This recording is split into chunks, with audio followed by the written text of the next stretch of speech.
The challenge.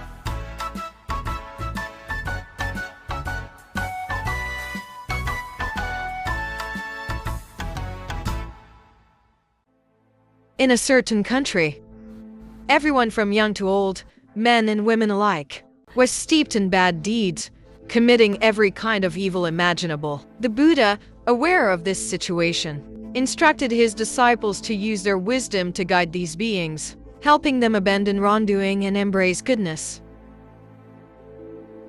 Who among you is willing to go to that country and help liberate the people there? World-honored one, please allow me to go to that country to universally liberate all sentient beings.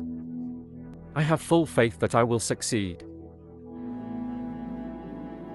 The Buddha agreed. Full of confidence, Maudgalyana went to that country. He went everywhere, urging the people to stop doing bad deeds, teaching them the law of cause and effect. However, the people completely ignored his teachings. They even cursed him. What a narrow-minded fool! Who wants to hear your nonsense? Get lost. Yeah, get out of here! Maudgalyana had no choice but to hang his head and leave quickly in disappointment. When Sariputra saw Maudgalyana return, he realized he had failed and said, "Doing things your way just doesn't work.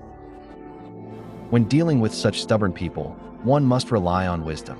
Let me try this time."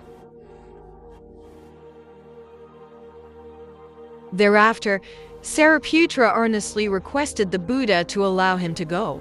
Once permitted, he confidently set out.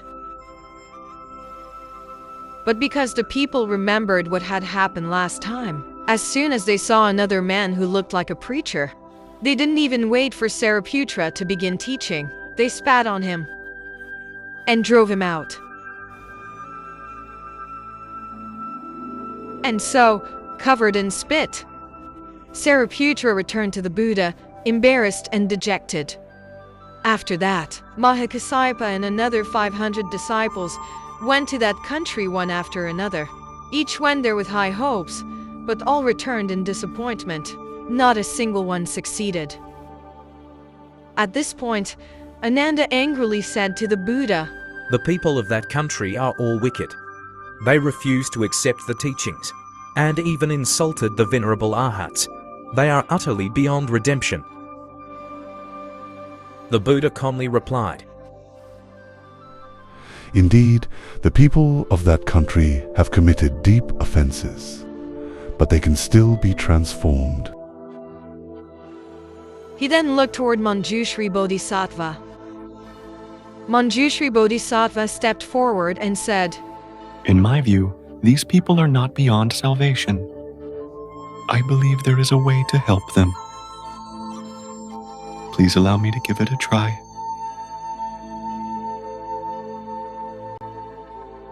Manjushri Bodhisattva arrived in the country and first went to visit the king, praising his wisdom and virtue. Then he carefully observed the people of the nation, chatting with them sincerely, listening to what they had to say.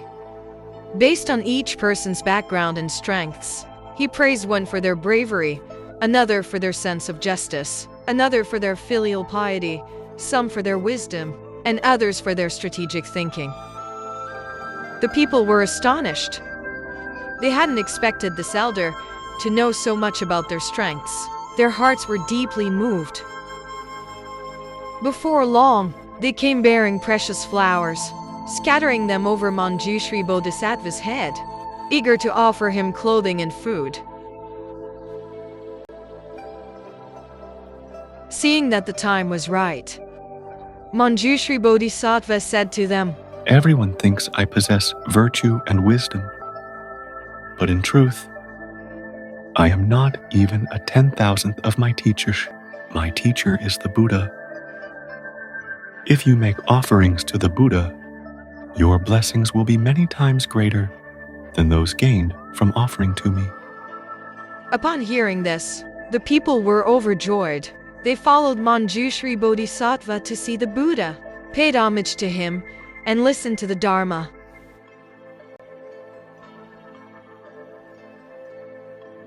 The 500 arhats and other disciples were so impressed by what they witnessed, they bowed in deep admiration, too embarrassed to even lift their heads for a long time.